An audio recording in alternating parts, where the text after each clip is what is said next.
window and I feel like the sunshine differently. The sun was just shining on me and I can hear this sort of audible voice or what I interpret to be audible.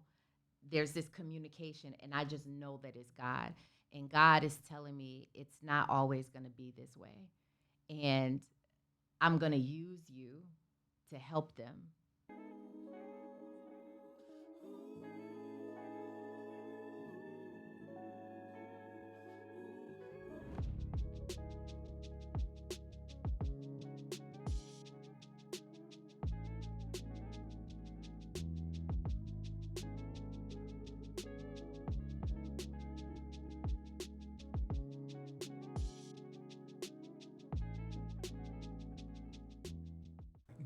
Good morning, good afternoon, good evening. Welcome back to our platform. I'm your boy Drew. We are Option Forward Podcast. I'm always joined by the second half of the show, GQ Nesto. How you doing today? What it do? Doing well. Are those new shades? No. You know. Normally pouring out when I got something new and you come up with. I just noticed. I was like, wait a minute. That was a little bit different. You gotta switch it up. Different season. Different season. Looking forward to the new 2025. You gotta come in strong. Okay. So this is a head start. All right, man. I'm cool with that. Join us in the studio today. All right, just how I change my voice. I'm like Brian Gumble right now. All right, but join us in the studio today is somebody who I feel embodies perseverance and resilience, right? If you don't know what those two words mean, just look them up, all right? But she is a source of inspiration, in my opinion. Ladies and gentlemen, please welcome author, entertainment correspondent, and radio host, Ms. Robin Ayers. How you doing today? Hey, I'm wonderful. Thank you so much for having me here. To both of you guys, it's always an honor, so I appreciate that, and thank you for the that nice little smooth intro right there. That was nice. So I'll be practicing. I'll be in the mirror like doing my Eddie Kane thing. Okay, Eddie Kane. Okay. He be stretching and all. Yeah. But so how you feeling today? How you doing? Being transparent, I'm tired, kind of working through some things, but I'm good. My spirit is always above everything. So, I feel really good. I'm blessed. Cool. I'm, highly favored. What more can you ask for? You got a morning routine? What you do? What's the first thing you did? Unfortunately, well, I just tried to get back into the whole meditation thing. But it's not really that serious. Like I'll be in bed meditating where, I don't sit up and cross my legs or anything. So there's a protocol.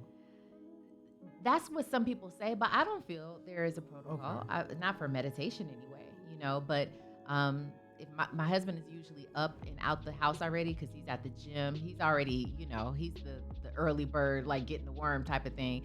So I'm usually right after that, I'll thank God for waking me up, and then I grab my phone. That's why I say, sorry to say that, but I grab my phone because my kids are in college, and I'm like, I got to make sure that nobody hit me up overnight, all of that stuff, just checking, making sure I'm good. So, yeah. So shit might have gone down. I'm saying, you never know. Are they here locally or are they out of state? No, they're out of state. They're in upstate New York.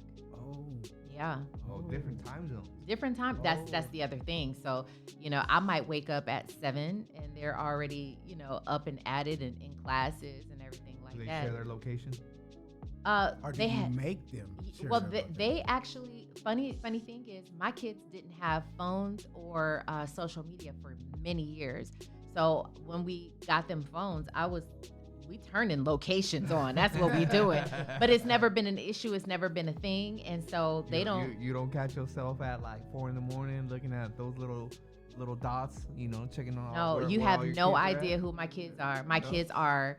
I have twins. They're 17-year-old twins, and they are the most chill, laid back. They don't have a ton of friends. Small circle. They don't go out. They don't do the college party life. You got to worry about. No, they're actually not. They're actually not. You got to meet my. You would be amazed. I tell you what. Anybody who's thought like that, and they meet Brooklyn and Madison, they walk away and they're like, "Yo, my bad. Like you have some solid daughters on your hands. Like real talk, real talk." are the first twins in the family. He laughing because he like, now for real, you don't know. But that's him. That's his personality. yeah, I got He's you. Like, yo, I can corrupt him. I put money. I'll put stacks on the fact that you couldn't. I put stacks that you can't. Fun. You know what I mean? They have a lot of fun. They have a lot of fun, but not like how you think. No. What's up? 17 and in college already? Yeah, What you do? 17. Have a head start? What do we do? Yeah, I mean they've just been both of them surprisingly summers, well. huh?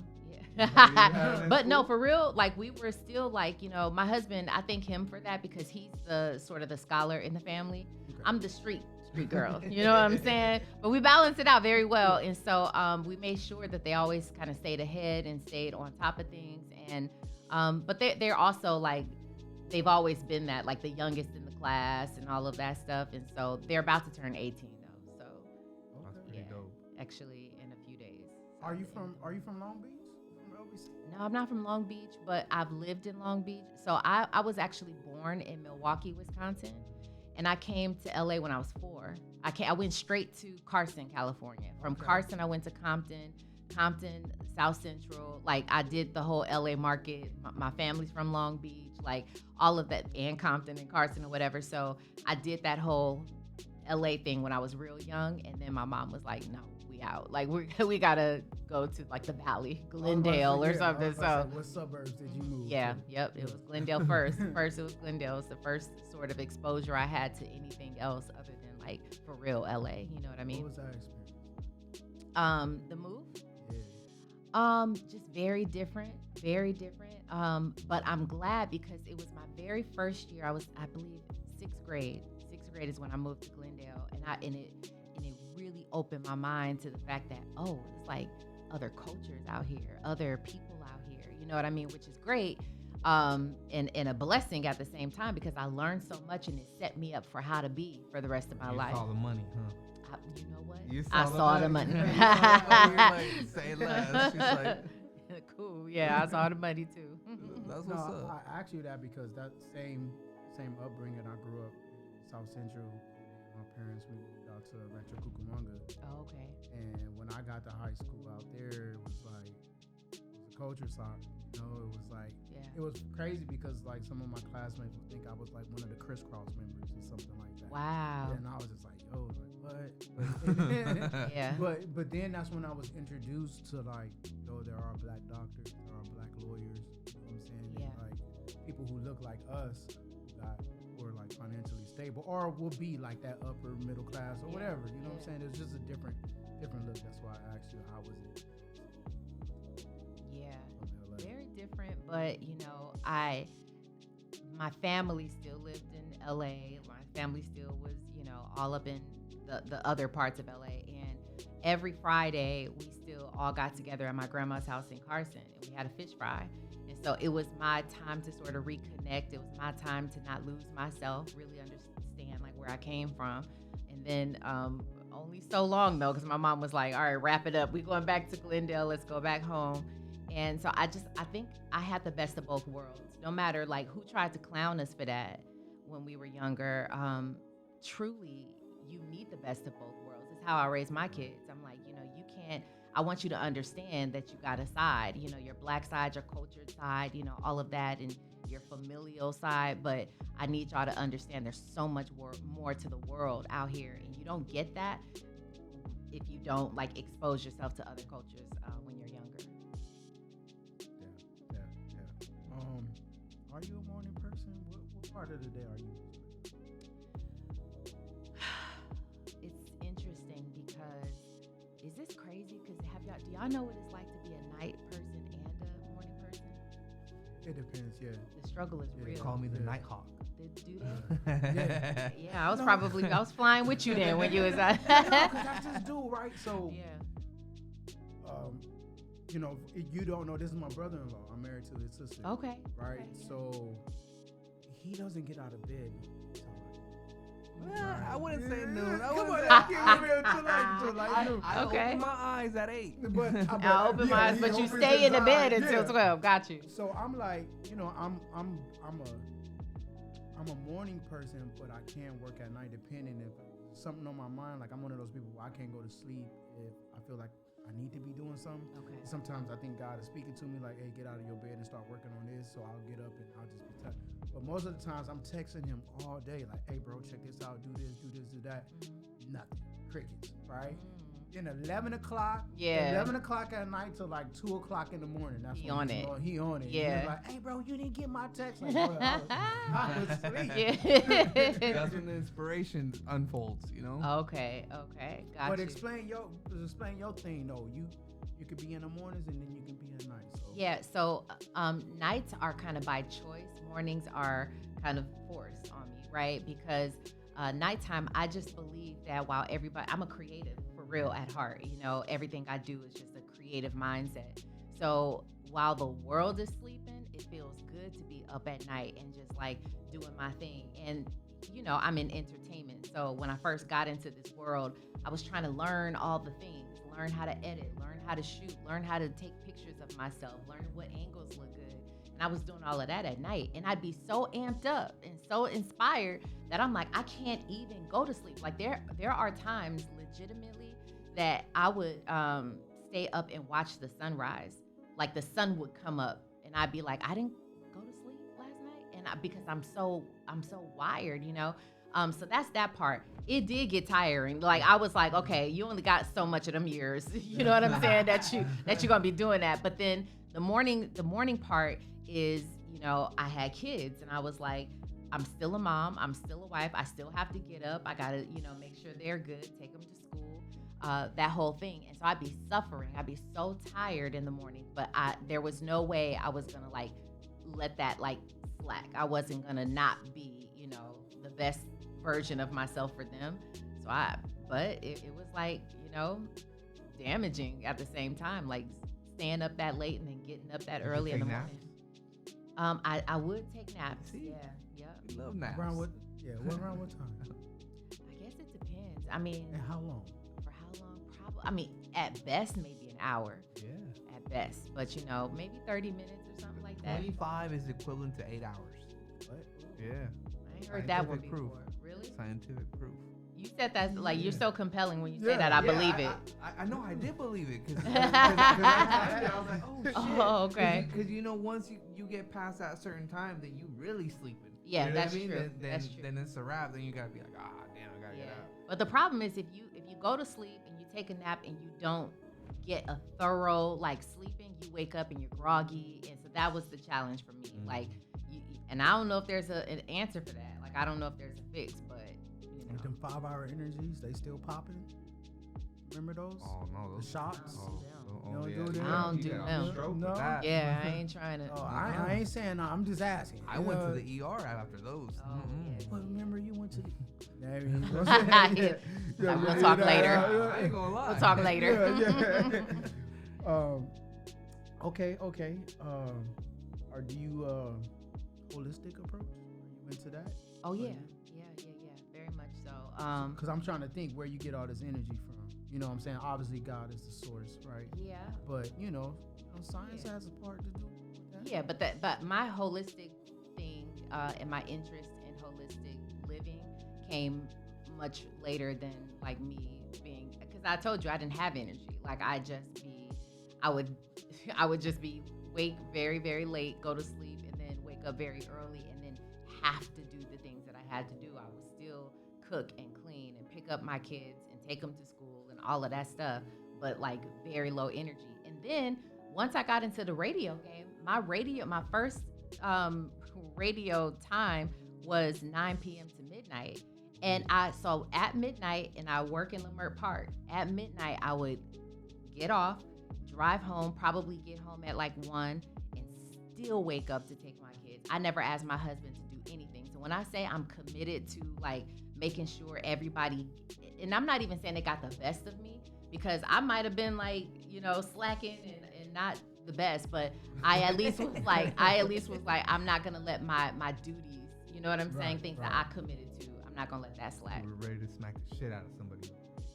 Well, okay, old rah rah would, or if you mess with my kids, whole different side of me, different side. Like No, that's but when I'm talking about at that time set where you were like tired, you know what I mean? You needed a little nap, and you're like, don't That's what Nah, we do now. no, I actually made a video about that before. I was like, how come? And I'm so mad at myself because I'll be so tired, and then I go to the like grocery store to get something in the morning, and they're like, "How are you?" And I'm like, "I'm doing fine. How are you?" And that's my personality, though. I'm not like, the grumpy girl. You I'm can't not tell. that. I'm not. Yeah, you really You can't mask tell. it well. I mask it, and I always have. And again, I'm not saying that that's a great thing, but that's just what the truth is. You know what I mean? So your husband got to work then. Nah, nobody did. Y'all, nah. Here's the thing. I'm a Libra. I'm a great balance. I'm a great balance. Like Till shit gets real. until it gets real, I guess. If you want to say that. Earrings coming off, Vaseline going over the eyebrows. Facts. Yeah, yeah. Everybody has seen the side. Everybody. My husband knows I could go there. My kids know I could go there. You know what I'm saying? But for the most part, I'm totally like even killed. Yeah. Interesting. But let's talk about, you mentioned, what I'm saying, your time slot. Did you start off at 1580 KBLA, Yeah, right? yeah. 1580. No, I always thought you guys pre-recorded. So you literally had to go there from 9 to midnight. What was the strategy? Why couldn't you just get it done in the morning, send your tape in? Oh, right. Because Because it's a radio station. It's not a podcast. It's a radio station. So everybody's live. So from the very beginning, Dominique DePrima, she's on 6 p.m. Yeah, Dominique DePrima used to be on KJLH and I think 92.3.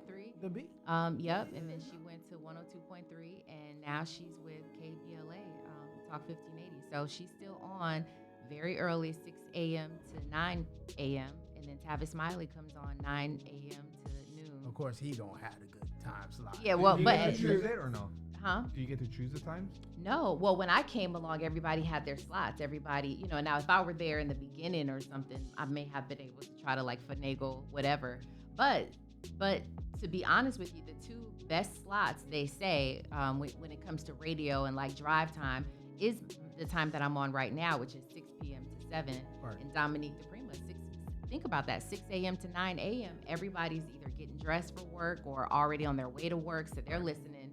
And then when Tavis gets on, everybody's at work. So he didn't even choose the best time for himself, like technically, But no, I mean, well, I listen to a lot of like radio while I'm working or something like that. Okay. So it's all day. for Okay, me. nice. You know what I'm saying? Yeah. So yeah. But I get that though. 6 to 7 in the morning, pretty much, or 6 to 9 in the That's morning. No, Teacher for right me, there. no, it's 6 p.m. to 7 p.m. No, I know what you said. Oh, but okay, I'm you're thinking saying for yeah, like I'm talking about morning time. Then Oh, the yeah. the good slots. Yes. You know what I'm saying? She's Even your six, slot, 6 to 9. She's 6 to 9 a.m. Yeah, that's a great time slot. And then 6 to 7, you're on your way home. Exactly. Yeah. Freeway. Yep. Look at you. Yeah. Good Doing Yeah. it. Look I know. good. Doing it. But no, let's talk about that. Like I done some research. I know you started out in like fashion, you know what I'm saying, making people like me and him look cool, image wise, right? So what was that pathway, leading you? Let's start from the beginning to where you are now. Okay. Like, is this exactly what you saw yourself doing, or you were able to recognize those pivot points? You know what I'm saying? Yeah. It's an interesting way that you asked that question. I don't know if I was able to recognize the pivot points, but I think all of us have that thing in us where you just sort of know, like, okay, this time is up or whatever.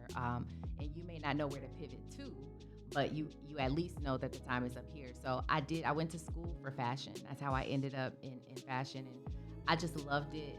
But it wasn't quite what I thought it was at the end of the day. But I did some cool stuff. Like I was a stylist. I was a stylist and an assistant stylist, but I worked with some of the greatest people in Hollywood. And it was nice. It was real cool. It didn't pan out when I was in it, it wasn't like feeling like this is what I really wanted to do. But during that time period, I wound up getting married to my husband. And I thought that I wanted to bring more stability because fashion wasn't it. So I was like, okay, let me settle down, I Where'd you guess, meet with him? this church. Oh, you going for sure. Yeah, You my were man, not my playing husband around, huh? is like, he's that dude. He's that dude. He really is. He was that guy too at church where all the ladies wanted him. I was Like, God. scoot over though. Scoot Yeah. over. Yeah. Real quick. Let me talk to you real quick. Let me Get see this- something right this quick. private Bible lesson. Yeah, let me see something real quick. Was good. So yeah, we wound up getting married. I went to like a corporate America type position. I wound up doing like accounts receivable. I mean, something totally outside of what my true passion is. And I got pregnant with my twins. And then my husband was like, look, stay home with them, but really apply yourself. Like, what do you want to do? Go somewhere that you really want to go. And I was like, all right, cool. And I wound up having my twins, staying at home. I wasn't working, but I was trying to figure out what I wanted to do. And what wound up happening was I got my twins in the business. So they were very young, but twins are a commodity in the entertainment industry. So they got commercials very Labor often. law. Yeah, the labor laws, like we could switch you out and now we Yeah. can bring you on. Yeah. They landed a show. They became they had a recurring role on the show Scrubs that was on NBC, which is cool.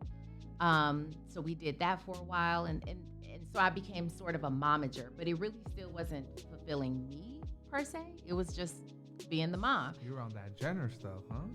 I kind of was. I was OG. So I did that, and then once I got them settled and in school, like kindergarten, I was like, what do I want to do? And I got a chance meeting with Sonia Norwood, and that's a long story. I don't need to get into how that happened, but I wound She's up from Carson too, though. yeah, Have that Mississippi first, but they moved to Yeah. Carson when they came out. Yep. So look at you paying attention. I grew up. Yeah. No. Nice. Yeah, very cool. So I met Sonia. We wound up working it out to where I could be an intern for her. So I was like 30 and I was like, I'll intern for free. Just get me in there. But at the time they were shooting their reality show called Family Business with her and, Pops and Brandy and Ray J and all of their people. And she wound up bringing me into the office, and I just got cool with everybody there, obviously, just trying to help out where I could. And what wound up happening was Ray J, if y'all remember For the Love of Ray J, he had that on VH1. He did that with another guy named JoJo Ryder, who was an executive producer. JoJo came into the office. I didn't know who he was, but he came into the office one day, and he and I, we just hit it off real cool. Like he was so cool, and he became kind of like a mentor for me. He hit me up one day and was just like, yo, do you know who Keith Sweat is? And I was like, yeah. Like I grew up on Keith Sweat. What you mean? Yeah. He was like, yeah, can you interview Keith Sweat for me one day? Like, or soon. He said, we're doing this whole like documentary on him, and I think you could do it. I had never interviewed anybody a day in my life. No media thing. I had never even been involved in media. And I was just like, best thing I tell everybody, I'm like, just say yes. Just say yes unless it doesn't resonate with your spirit, or if it'll hurt you or hurt your family or something. Otherwise, just say yes, So I did. I was scared out of my mind, but I did it. It was successful. And the guy, it was a whole production. I wound up meeting Keith, and he was sitting up against the green screen, and I'm sitting next to the camera. Y'all know how we go. Yeah. After the whole production, one of the cameramen, they were like taking their things down, and they said, wow, that was really great. How long have you been doing this? And I was like, I woke up like this. For real. I was like, legit. Mic drop. Where's that mic? Let me drop that. No, for real. I was like, this is my very first time. And he said, you have got to be kidding me. You got to do this. He was like, you got to pursue this. And JoJo wound up, he thought that I did a great job. He hit me up maybe a month later. And he was like, all right, we got Magic Johnson next. I was like, come on, JoJo, for real? Like, you want me to, I'm not polished. I don't know anything. Keith was like, cool. I thought that was a big deal. But Magic Johnson, who does this? Like, he's in the, but we did it. And when I interviewed Magic, what I realized about myself was I'm actually pretty good at gaining something from you. I ask a good question to get a good reaction from you. And it's not just for me, but I realized doing the research, these are things that other people want to know. So I can get out of the way of myself, But if I can connect with you all the while connecting with like an audience, I realized that I was like, this is actually what I want to do. I'm pretty good, right? Set me up, put me in, coach, right? So those were the 2 interviews that JoJo had me do, and from there I said, this is it. Who do I know? All right, who do I know who can help me kind of take this further? And that's sort of the beginning of the entryway into this business for me.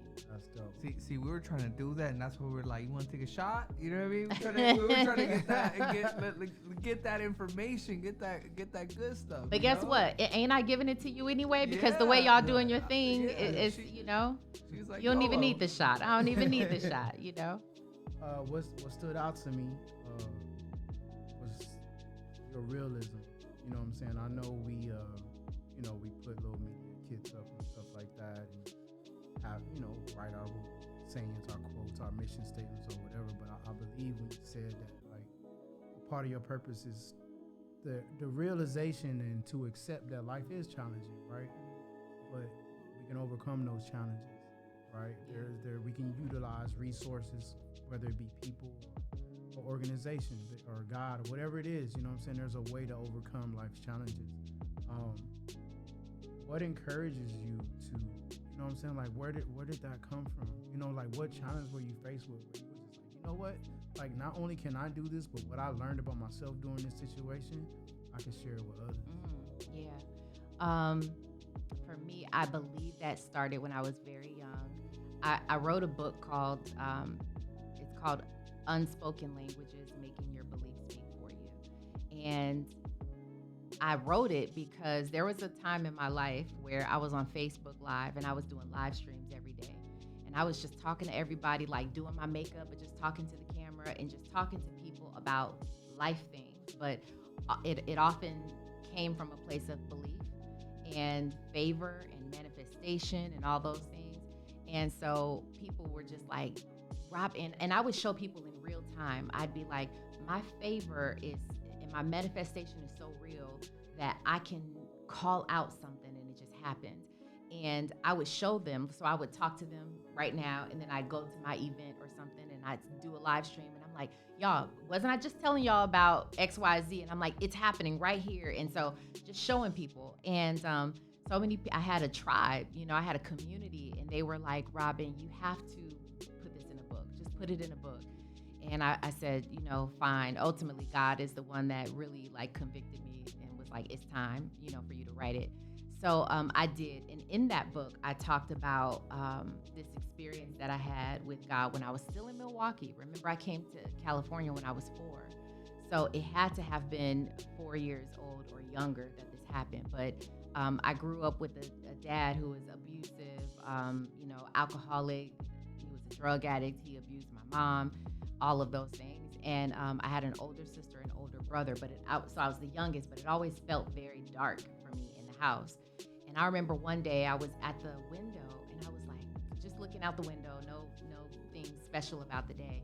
And though I had never been to church, no one had ever spoken to me about God, I look out the window and I feel like the sunshine differently. The sun was just shining on me, and I can hear this sort of audible voice, or what I interpret to be audible.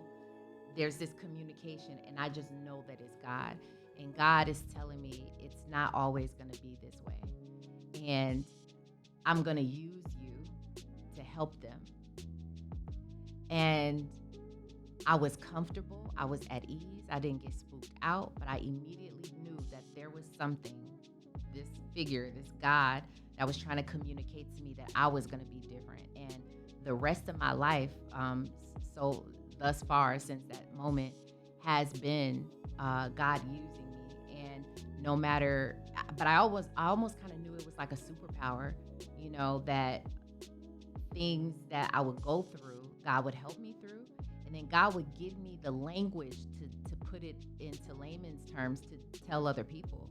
Like, that's the gift, you know what I mean? So it, again, so to kind of to wrap it up, kind of bring it back around. You don't have to. It was when I was younger. I'm learning. It was when I was younger. God told me that message, and the message has always stuck with me. So that when I do go through my trials and my tribulations, I'm like, all right, I trust God enough to know that this is just a part of my story. He's going to help me through, number one, and that it's enough. I can trust him enough that he's going to give me whatever it is that I need to not only get through it, but to share it and to help other people with it as well. That's pretty dope. Bars. Dang, Robin, you Bars. kind of tight, you know what I'm saying? It must be that Cali Thank swag. you. The Cali swag. But no, She I was been doing it. Yeah, no, for real though. I think, because I have a follow up question that, but I'm gonna just hold that. Okay. Hold that. But it's, no, I'm holding. So Okay. you also, I was being nosy, right? And then I saw like one of your posts, right? It's like everything is a puzzle piece, right? You know what I'm saying? The puzzle adds up to the big picture, Yeah. right? And to appreciate, we need to set a time and reflect and appreciate the journey that we've been on, right? Why is that a mentality that you adapted to? Like when, I mean, obviously, you know, you started off, you said, you know, the mom and, you know, Mrs. Norwood and, you know what I'm saying, one thing led to another. Yeah. But some people don't even some people don't see that. You know what I'm saying? And Yeah. not only do they not see it, they don't even experience that. But for someone who has experienced that, like I thought that was like pretty powerful for you to say. Like, Yeah. you know what I'm saying? Especially if you're at any level of success, you don't get there by yourself. Oh, for You sure. know what I'm saying? That's It takes a fact. community. You know That's what a I'm saying? fact. Somebody doing the work. I would challenge that though. I would say I believe everybody does experience that to some degree. Now the difference is, it just is the way that it is. In life, you have a worker bee, you got all the other bees. In life, you have like a chief of the tribe. You have all the people who are there to help. But everybody's valuable. In life, you've got the NBA team. You got somebody who's going to be like a Kobe, and you have everybody else who's just as equally important, but they all help or whatever, right? So in life, there are just people who don't get it, and then there are some people who do. But the people who do, it's our job to say, I'm going to help you through. I'm going to help you. You may not know it. It's working for you, but you didn't see it that way. That's why you have like motivational speakers. You got people who go out there and they're like, and they go and they talk to the masses, because the masses, they sit there and they're like, I have feelings, I have like ideas, I have all of these things, but how come it's not working for me? You need the person, the speaker or whomever, you need that person who got it, who God has like blessed with the epiphany. You need that person to sit there and like help you through it. It's why we have life coaches. It's why we have coaches, you know what I'm saying? And everything like that. So we all have a thing, but I also say the person who's sitting in the masses, you also have gone through something. You also have learned something that I need, even as the coach. I might need that, or your next door neighbor might need that. So we all are, it's funny too, because life, everything that we go through is a piece of our entire puzzle, but also me sharing something, me going through something. If I share it well enough, you might connect with it and be like, I never looked at it that way. And like, or I also went through something like that. I just couldn't make sense of it at that time. And you might get another piece added to your puzzle because I spoke on mine. You get what I mean? Oh, I get what you mean. Yeah. No, because okay. So you talked about 4 years old. Yep. God shined a light, right, naturally through the sun. You felt it was different. Okay. I think. Okay, so in my experience, I don't get educated from social media, right? But you have to take notice, right? And what I notice is a lot of people talking about, and it's not just a sort of social media age, it's the manifestation. You know what I'm saying? And faith. You know what I'm saying? I believe that faith without works is dead, right? And I don't want to say I don't think I've been able to manifest anything. And it's very challenging. And it's very like, man, what am I doing wrong? Like, let's go back to the drawing board. You know what I'm saying? Because we'll both get people who will say, all right, yeah, I can see y'all doing this, I can see y'all doing that, or whatever. But it hasn't come to fruition, not the way we want it to be as of yet.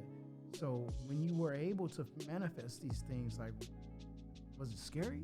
for you? Like, wait a minute, this act like, you know what I'm saying? Because you get a lot of people who talk the talk, and you can go to these seminars or whatever. You know what I'm saying? You like 2024 Gandhi, right? Yeah. And you know what I'm saying? But I'm here. I paid my money, right? But really, like, bro, you sitting there. Well, I'm just thinking for myself. Like, I'm sitting there. I'm like, this is not impressive. Like, are you serious? But when it actually works, you know what I'm saying? Like, that aha moment, like, oh, snaps. It's almost like God is real. You know what I'm saying? Like, dude, I prayed for this for so long. Somebody who was unable to carry children or have children, they get blessed with a child. It's like, oh, snaps, prayer works. Yeah. So how was it for you when you realized, dang, this manifestation stuff is actually true? Like, did it scare you? I don't think so, because I've always been this way. I've always been this way. So if you, I don't know how else to answer it other than that. But I think that people who feel as though they have not manifested anything or cannot manifest anything, your biggest challenge is your mindset. You're already not open. I used to, there was a period of time where it was like crazy. My husband was like, who are you? Because I would say something and it would be, but I'd almost be like so open to God, and so I call it like a portal, just being under this portal of like, if I say it, it's done. If I see it and I want it, it's done. And like this idea of which is also in my book, it's I would drive up to this hill over by my house. I live in a valley, so there's this hill up top, and I would just park there and I would overlook everything, and I would, you know, in my head I'd recite, you know, that I have dominion and that I'm the head and not the tail and all that, and just looking over this and be like, I have dominion over all of this, and whatever I say goes, right? Whatever I say. But it's that sort of openness and knowingness that you couldn't shake me from, you know, like that's hard to shake. So when you have somebody like, you know, God rest Kobe's soul, but I reference him quite often because if those people who had the ability to talk to Kobe before he passed, you couldn't tell Kobe that he wasn't the greatest. Like, yeah, will you lose some games and will you not make every shot and all of those things? Sure, it's a part of life, you know. Will you hurt emotionally? Will you, you know, disappoint people? All of that stuff doesn't matter. At the end of the day, you can't tell that man, you can't shake him off of his greatness podium. Like, you can't tell me that I'm not the best. You can't tell me. That type of knowingness is like if I ask you, what's your name? You tell me with conviction, because you're like, wait, my name isn't Daryl. Like, you know what I'm saying? That's what you mean. It's Andrew. Like, you get what I'm saying? I can't convince you. I can't try to shake you off. And that is what it is. It's a fact.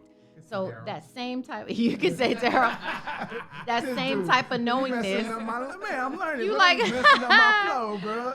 This dude. Go ahead, that same type of knowingness, that same conviction that you have behind certain things is the same type of conviction that I have when it comes to my knowingness for certain things. Like, I know that I have dominion. I know that I can have what it is that I want. I know that I can manifest the things that I want. It's all of that. Unlock the secret. If that's what you call the secret, I mean, I know many people kind of correlate the two. Yeah. I mean, that's like what you're saying. I mean, it's all about energies, right? Yeah. Like, when you're so this is gonna work, and that's why, I mean, I think we've heard a lot of our guests say, what's the plan B? They're like, there is no plan B. Yeah. There's only a plan A. I mean, your mind, it's only drawn to whatever you focused on, and I mean that's dope. Yeah. That's dope. Yeah, for sure. That's dope. I could relate to that, even just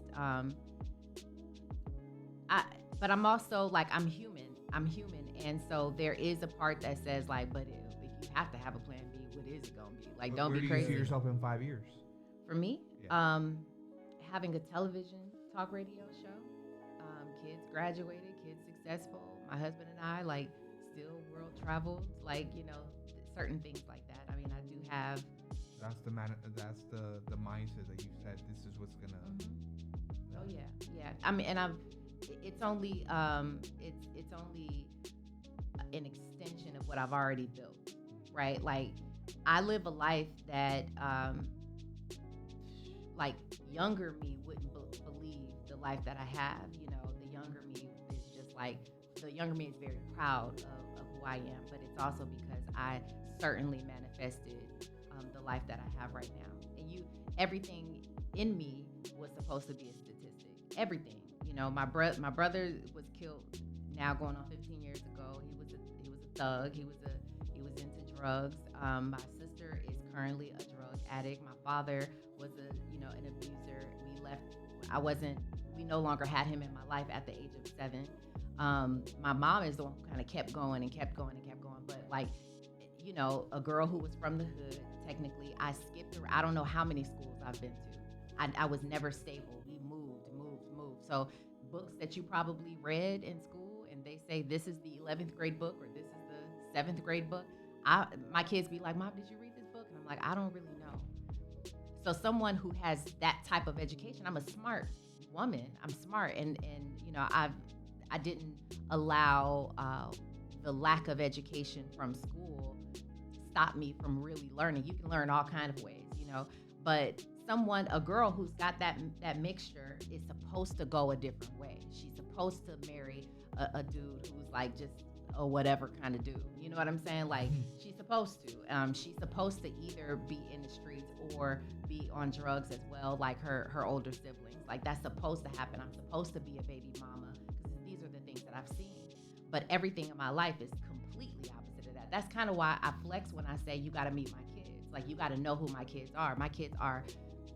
They are the best extension of me. You know what I'm saying? When I say like they got the side, and I love it. They got that side because I always say that I'm the street girl. My husband is the education. He's a scholar, and they have the best of both worlds, and they lean more towards his side when it comes to that and being prepared for the world. But my daughter's learning Chinese. My other daughter, she's interested in becoming a lawyer, going after her dad. They're both on track to have like a semester abroad, like studying abroad program, just things like that. They up and moved as twins who have been in our household and had never even moved outside of California. They up and moved to Geneva, New York, the first time at 17 years old. Like they're not regular. They're not. And it's a major flex for me. So like I stand tall when it comes to my kids, like because I say that they are literally the best extension of me, and they have watched me. They were with me when I wrote my book.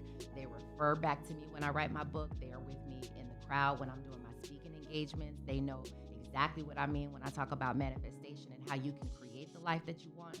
They know all of that. And so they are gonna do what I've done and beyond. So that's a proud thing for me. You get what I mean? What would your younger self tell yourself right now? My younger self, about the woman that you are today? what will my younger self say? I mean, my younger self hoped that there was going to be, well, the younger self would say still keep holding on because God already told us that you're going to be able to help the rest of them. God said, I used to have a dream when I was a kid of being a bird. My name is Robin, like a robin bird. And I would dream of being a bird every night, and I would put people on my back and fly them to safety. It was a recurring dream, night after night after night. So that young kid knew that I had purpose, that the grown Robin had purpose, the grown Robin was going to do something. So, yeah, she would just tell her to keep holding on, you know. Because you've been that. I mean, You know what I'm saying? She's been that. She on it. Hell God is yeah. good. That's God is what's up. good. Hell yeah. Now, I ain't trying to take us back down, but I'm just trying to keep it on the real, right? So you said that, like, honestly, you was going through some challenging things, right? You know, because we family, he knows, like, what I'm going through, right? How, like, let's talk about that. Like, I think a lot of people, like you said just now, like, you're human. Regardless of all the success, regardless of all the manifestation and the positive things that you do, a wonderful mom and a wonderful wife, and a wonderful believer that you are, you know what I'm saying? You're still human. Like you said, everybody want to talk about plan A, but as the human side of you, like, well, ninja, like, let me think about this plan B. You know what I'm saying? Just in case it doesn't work. What is the biggest challenge, in your opinion, that you're facing right now? That I'm facing currently today. So last year, November, was it November? So around September, I started going through some health challenges. November, I was diagnosed with leiomyosarcoma, which is a rare form of cancer in my uterus. Um, the doctors were like, it's in your uterus, so we can have a surgery, we can give you a hysterectomy, and pretty much go from there. So in February of this year, I had a partial hysterectomy. The doctor was like, bravo, you're cancer free, no radiation needed, no chemotherapy needed, no nothing like that. And I was like, cool. And then started to tell the story because I was like, all right, God, another part of my thing. So let me go forward and let me share this. And I did on social media. I wasn't in all of my research, I wasn't finding anybody who was going through anything similar. So I was like, well, let me be the one. Like, let me just put it out there. I'm not afraid. This is my life, and I know what my life is for. It's to be a piece of somebody else's puzzle. So I put it out there. Thousands of people, thousands of women in particular, reached back out, and they're like, oh my God, like I didn't know that anybody else was going through this, and they had their own issues. And I was just trying to help them as much as I could, but then life happened, and I kind of got back off I was just doing my life, I would talk about it here and there, but just doing my life. Like I made it. Yeah, just kind of, right. Like, it's cool. Well, let me see. Also along those lines, a few people hit me up and they were like, Robin, we want to honor you for beating cancer. And something in me felt very fraudulent to own that badge of like beating cancer. Cause I was like, all I did was have a surgery. Like I didn't go through what I know cancer patients really be going through. And so fast forward in this recent month or in October, I had a scan because once you've had cancer, they have to keep, tabs on you. So in October, I got another scan and it has come back into my body. So that's my biggest challenge that I'm facing right now. But, I see that and to be honest with you, you're the first person even publicly outside of like close friends and family, where y'all would have been the first people in this platform, would have been the first to put it out there. But again, it is a part of my journey. I was never. I didn't mean to. I chose to. Okay. Out. Like, don't feel bad about that, because it was going to happen regardless. It was just a matter of like time. Like, okay, when am I ready to really kind of? Because again, it's not about being afraid or fearful about telling people. It's knowing what comes with that. Knowing that I'm gonna be hit with the oh my God, Robin, are you okay? And all the people's opinions, and there's so much that you have to manage when it comes to that. And so it's already hard enough managing myself and my emotions and my families and all of that stuff. So allowing the world to kind of come in on it is a different thing. But I'm okay and I'm ready for it. I'm in great spirits. I know God has got it, like the whole thing. I haven't started chemo yet, but I believe I'm gonna start. We're in November, so I believe I'm gonna start in December, kind of after the holidays type of thing. Yeah, I'm trying to figure that part out, but that would be it. But the way I even handled that, to be real with you, Drew, is like, if I believe what I say, if I believe that God is the greatest, if I believe that God told me that I'm here to help somebody else, if I believe that I manifest things, then the type of faith that I have is like, I probably don't know anybody else with the same type of faith that I do. And so if I say all of that, I can't punk out when it comes to something like this, even something that could be life-changing the way that it is. I can't step off of that. Like, so that's why I've known this since October, but the way that I carry on social media, nobody would ever know. The way I do my show, the way I show up still, I'm not a victim. I'm not down on myself. I'm not speaking fearfully or afraid, or I'm being who I normally am. It's really, really who I am. I'm happy. I'm cheerful. I have high faith. Nothing will shake that for me. So whatever God's plan, whatever the plan is, like, I'm cool. I'm actually really good with it, because I've done now what I think I said that I was going to do, which is God use me. It's crazy because I don't know of many men faith like yours. You remind me of my mother, right? Like, my mom got that everyone's dealing with something similar to what you're dealing with, right? So, and even though, I call her and, they probably say that's where I get it from because everything is, I'm good. You know what I'm saying? We Right. good, Yeah.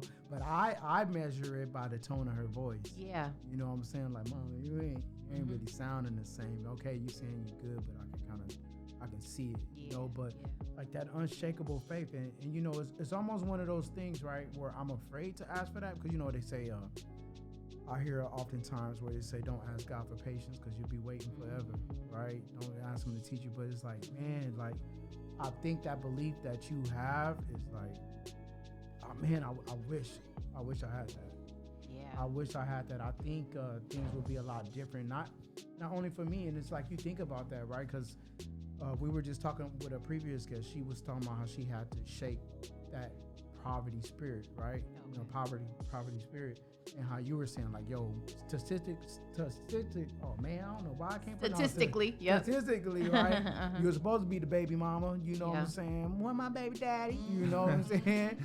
But that's not something that you accepted, right? And so it's just like, yo, when you got this faith and all this power and influence, and not nothing to brag upon, but it feel good, And like I was telling him, a lot of my friends and a lot of our family thinks everything always works out for Drew.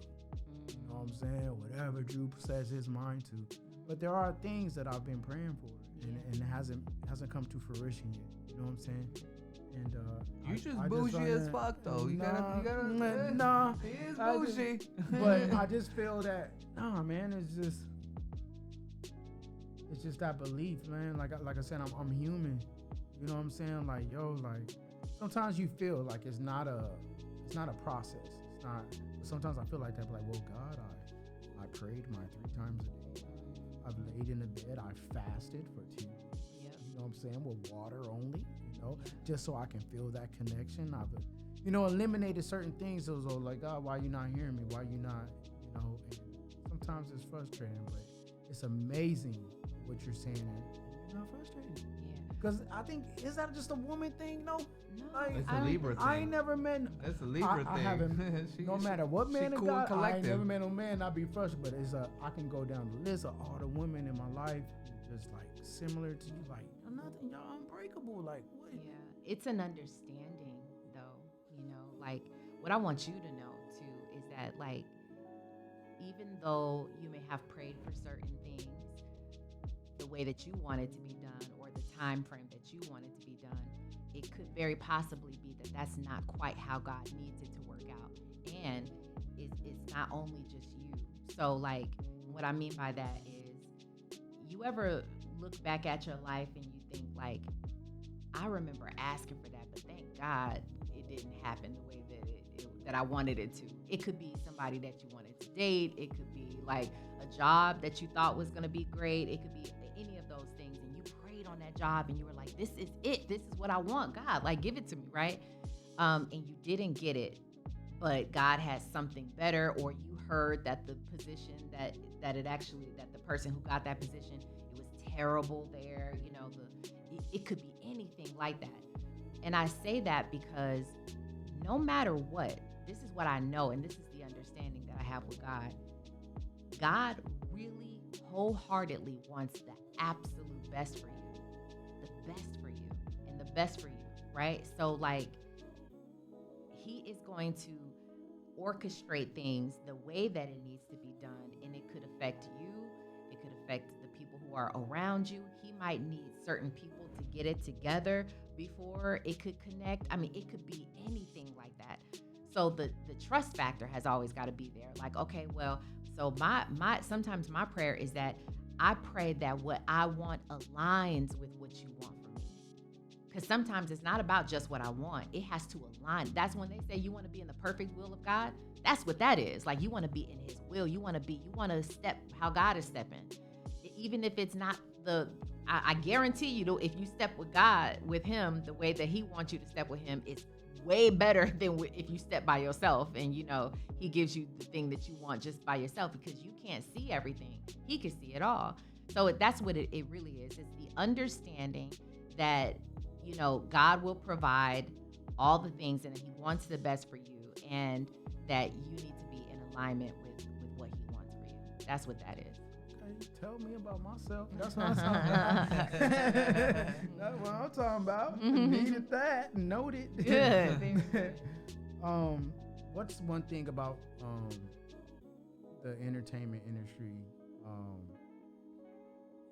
that you, in your experience, that you didn't expect? Positive or negative, but you know. I didn't expect that it was as fickle and sometimes fraudulent as it is. I didn't expect that. I didn't know that. I just, you know, if you also read my book, those who have read my book would know that I knew that I was going to be in the entertainment industry when I was back in Milwaukee. I knew it. Something was calling me to it. I was like, that's where I want to be. And so talking about manifestation, that's the thing that I wanted. And I wanted it because everything was just so dark and heavy at my house. I was like, I want to go where I would watch like Soul Train and like these shows where they would sold have, you on LA, huh? They On did, Hollywood. they did. But that's the job of the entertainment business at the Right. end of the day. Like they are there to sell you on this picture of what it is. And so I would look at all the floodlights going in the sky, and there was something about it. I was like, oh, it just looks amazing. And I saw what they want you to see. I fell for this image that they wanted to portray. And I'm not knocking it because I still very much love it. I just know how to fit into it now. I know what to expect from it now. And I know how to duck in and duck out because like I got caught up in it at one point, just like with all the people that I knew. I know a lot of people in this industry. And I'm like, oh, okay, so this is how it works. People respect you more because you know this person or you rock with them. Like I thought that, you know, and it is that way. Like people who don't know any better. I remember I became close friends, and she's still a sister to me, Brandy Norwood, one of the biggest stars that we know of this generation. And I didn't realize, like I went to go see her and surprise her when she was on Broadway. She was in New York doing Chicago, this musical.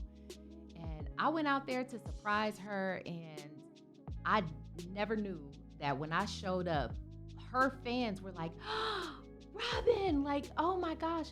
And I was like, what part of the game is this? Like, I didn't know. I had no idea. But someone actually came to me and said, they were like, girl, don't you know we love you? Because anybody who's a friend of hers is like, they have to be amazing. And so they put this kind of like magical mystique thing on me based on their love of her.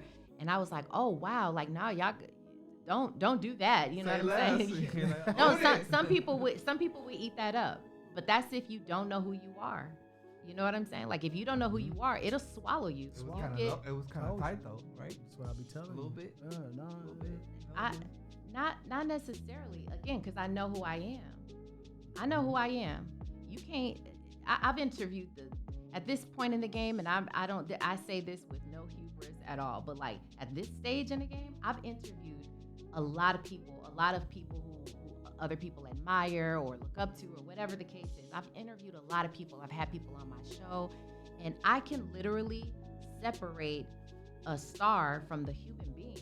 Who are you as a human being? Right. So equally, I'm a human being. I got problems. I got issues. I got things that I go through. You know what I'm saying? So like, don't put me on a pedestal because of who I know or because of I have a radio show. I'm almost 3 years into this radio game. I ain't a huge, you know what I'm saying? Like I just had an opportunity. I took it. I said yes. And like, that's it. But people think that they can define you by who you know, who you've met. You know what I'm saying? What your Instagram page looks like. And that's why on my Instagram page, I have taken down so many pictures of like me hanging out with actual friends who are celebrities. You don't know who I know. You might be able to Google some pictures, and pictures that are on Google are not on my Instagram page. Because I was like, y'all not gonna define me and think like, oh, she's that girl. Because I'm like, nah, I'm really human at the end of the day. I'm still just grinding like all of y'all. You know. But you got a bright future coming, so I know that's right. I know that's right. I claim that. Hey, yeah. You gotta own it. You know, you are the celebrity. You are like, and that's like the just knowing. Some call it blessed, some call it chosen, but either way, like it happened to you, and it just all it just all like kind of like relates to the current situation you're in right now. Yeah. You know, I appreciate that, and I actually I do use the word chosen. I believe I'm chosen by God. I believe that I was supposed to show my family, like all of the members in my family, not all, but like my immediate family have gotten saved or started going to church through me. You know what I'm saying? When I got saved, I was the first one, and so they're like, "It's something about what's going on with Yeah, you." You know, yeah, I'm gonna follow you. yeah. I'm gonna go next Sunday. I want some of that. So I want some of that. You know what I mean? And so they've all kind of come through me. I am kind of like a chosen one. Like people would look at my life and be like, "How does your life look like this?" And again, I don't feel like it's anything special, but I also need people to understand that it's because I've partnered with God. Like it's because God said I could have been like, God could have been like, I'm gonna use you, and I'm like, you ain't using me. Like, don't. You could shun that. You could turn that away. You could turn that assignment away from God and be like, I'm not the one. You know what I'm saying? But if you accept it and be like I told y'all, I said it felt good to me. It resonated with me when he said that. I wasn't fearful and I accepted it. So I used it and I partnered with God, and I believe that God is using me in my life to show, out of all the things you've been through, I'm supposed to be a walking testimony. I am. Milwaukee in the house. Come on now. Hell yeah. Walkie. Hell yeah. Now we got to keep it West Coast, right? So I know you interviewed like one of my favorites, Warren G. Love Warren G. You know what I'm saying? That's definitely my guy. I never met him personally, but Warren G. Straight from my high school. Yeah, definitely. So, how was that? How was that experience? I know you big on shining the light on those West Coast pioneers. Yeah. So how was that experience?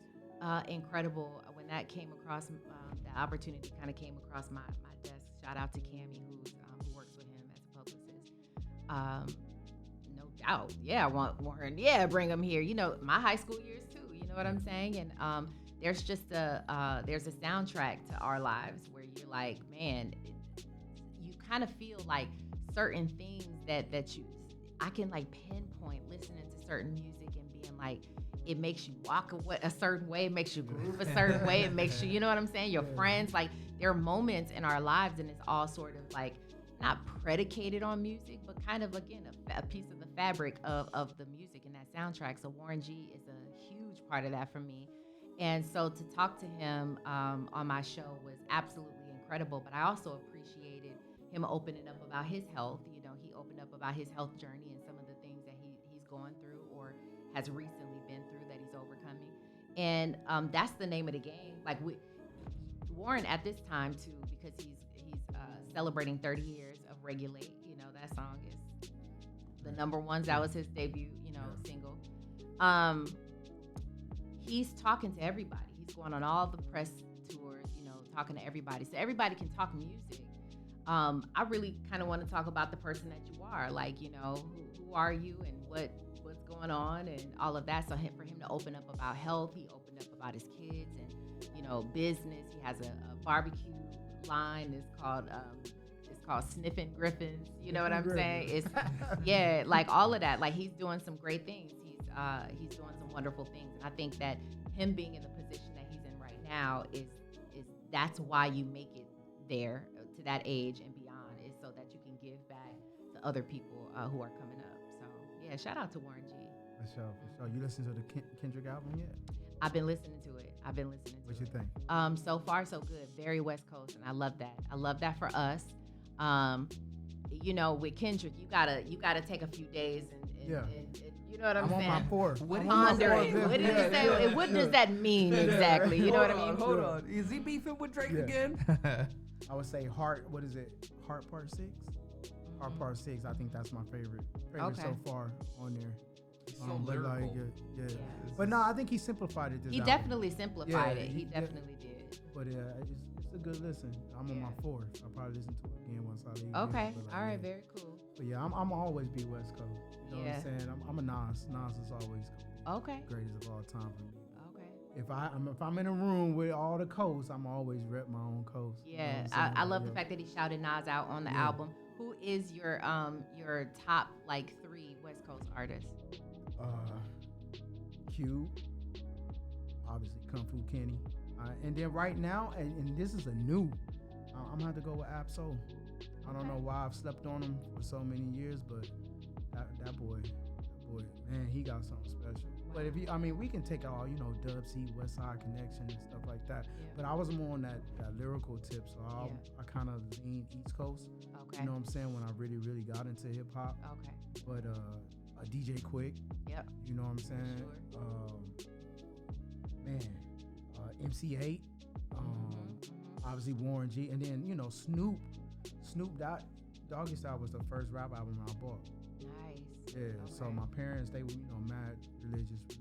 I was raised in the church, and I was playing that one day. My daddy came in there and gave me something for my tail end. Oh, you know what I'm saying? But yeah, Snoop's album was the first album that I had, hip hop album so he was my introduction. I mean, you hear it on the radio, you know what I'm saying? But really, like, oh man, who is that? Yeah. That had to be Snoop. You know what I'm saying? But Very like, cool. yeah, but nah, Absol, Kenny. Okay. Nice. That's what's Yeah. up. That's what's Yeah. up. Who you rolling with? You named a few of them. I mean, I'm probably gonna go old school West Coast too. But definitely Q, definitely Snoop. But I have to throw Corrupt in there. When you talk about lyrical, lyrical ability, like lyrically, Corrupt is one of the best to do it, the best to touch the mic, and I feel like he don't get enough credit for what he can do. But you know why, right? Because they always throwing that he from Philly. I know, but he reps the West. Yeah. So it's like, I mean, it's people say the same thing about Tupac. It's just like, come on, like, you get what I mean? Yeah. He's repping us. So, I'm always gonna go hard for Corrupt. Yeah. But even if it's not about Coast, like just lyrically and his ability, I feel like his name isn't in the hat as much as it should be. And so I love Corrupt. But I was also content-wise or song-wise, I wasn't always big on Eminem. But when Eminem first came out, I guess I was just like, oh, like drinking the juice like everybody. I was like, who is this? You know what I'm saying? But lyrically, Eminem is one of the top to do it. Jadakiss is always one of the top to do it. I'm just talking about lyrics. I'm not even basing it on West Coast anymore. West Coast is everybody who you named, of course. But like people got to talk about Jada. They got to talk about. They really got to throw him in there. And DJ Quick, shout out to DJ Quick. He was recently at Warren G's birthday party, and I had an opportunity to watch him and Battle Cat on stage. Battle Cat, another West Coast legend, doing his thing. And Quick is over there, rhyming and stuff. It was a dope moment, for somebody who really loves like the West Coast like that. For sure. Hey, that's dope. Man, Yeah. to be a fly on your wall. I know, right? I know. So, but ladies and gentlemen, we're coming to the end of our show. It is always our honor and our pleasure. It's something that we will always do. Is to open up the microphones and the table to our guests and to our co-hosts. To leave any parting words with the listeners and the viewers. We'll start with you, Ms. Robin. Is there anything you would like to share? Let us know where we can find you. Yeah. Anything upcoming, whatever you want to say. I appreciate that. And I appreciate being here. It's been a lovely conversation. I hope that my presence here also blessed you as well. So I appreciate it. Oh, yeah. For the listeners and viewers, just always, I feel like even when things don't feel like they're working out, like I was taking a flight one day, and this is literally how my mind thinks. I was on a flight, and it was rainy. It was gloomy, of course, and then we just kept ascending, kept going, and it's still rainy, still gloomy, and then all of a sudden we peak at right above the clouds, and it's sunshine up there. So like just knowing that it's always there. You just got to get through the rain and the gloom real quick, but it's always going to come. The sunshine is always going to come. So that to me means that if you're going through some things right now, you're not at the end yet. You're always going to be on top. That's the way it works. So just keep hanging in there. Just keep, holding on or whatever. And God is good all the time. But you can find me on social media at Robin Ayers. That's AYERS. You can find my radio show Monday through Friday. I stream live on YouTube, and that's where people come to, a good amount of people. But we have a lot of people who listen just on the radio, listening, turning into 1580 on their AM station, or they listen via the app, which is KBLA 1580. So yeah, Monday through Friday, 6 to 7 p.m. It's called the Raw Report. I'm all about entertainment news, trending topics, and interviews, and we go up. That's what's Thank up. you for having me. You're welcome. Jiggy Nesto. I just gotta say, thanks a lot, boss lady over here. Milwaukee in the house. We definitely appreciate your inspirations and just you dropping some gems. So thank you so much. I definitely want to thank our audience for tuning in, and boss lady over here got a lot of gems. So I think this is gonna be a great episode. Thank you. I would say if you're looking for inspiration, you know what I'm saying, or I think oftentimes we always see people who talk the talk, but they don't necessarily walk the walk. And if you are one of those people who are looking for somebody who can match the two, definitely look at Ms. Robin. The manifestation and just your talk has helped me. You know what I'm saying? I realized some things about myself. So I really appreciate it, and I believe that everything happens for a reason and in God's timing. But for you guys watching and listening, we love you. We thank you. And we see you guys next time. I'm your boy Drew.